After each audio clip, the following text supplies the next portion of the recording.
So I wrote something kind of interesting that has to do with my writing a random number sequence where I was calculating pi the other day.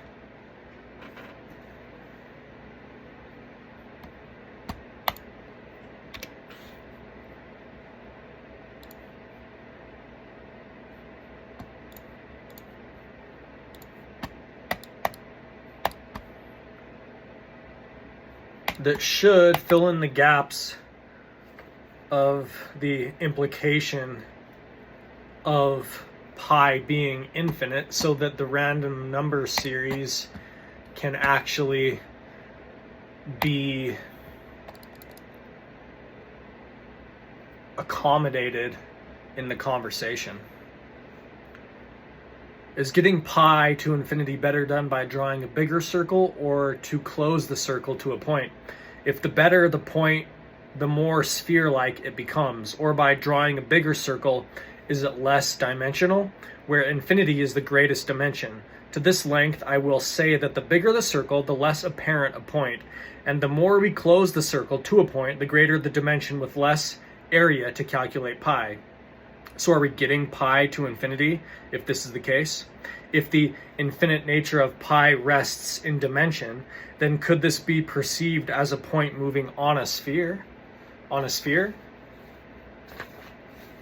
Where if we take a point, which is to say the greatest dimension, and begin moving it on the least dimension to calculate pi, we are then using the two factors simultaneously to get pi to a notion of infinity. If the point travels at a curve that the speed is perceptible, the circle is closed and becomes more a point, which furthers us from calculating the infinite nature of pi.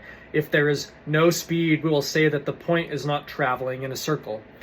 Then, if I imagine a point on an xy axis that is moving along the y-axis and plotting a line across the x-axis to create a sphere, and this sphere is rolling by the plot, creating a shade difference as it plots, watching this point more up and down the y-axis that seems to be stretched around the sphere on the x-axis as it plots, then as long as all these factors are moving, it should give allowance for the conversation that as long as a sphere can roll,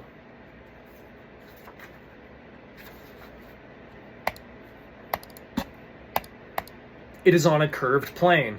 And since this is a graph on a point of the sphere we are perceiving by a point that we watch move, we should not have to draw the line or show the sphere move other than its plot that gives shade to create rolling action. It should roll without us seeing a surface. And can we say that a sphere that rolls forever is on a curve?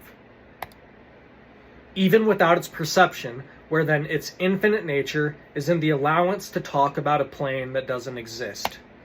So I kind of drew out just a little basic perception of that. Obviously, it's not in action, but this line would be graphed shade like move as this moved up the y-axis, and we'd perceive a rolling action of this sphere as this point moves along the circle.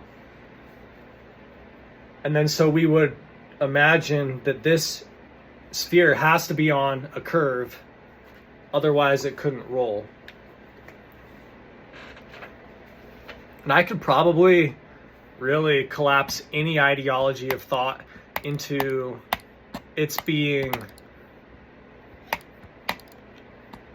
I guess, zeroed in on by just that one philosophy. Really, any probably ideology of man can probably fit inside that paradigm.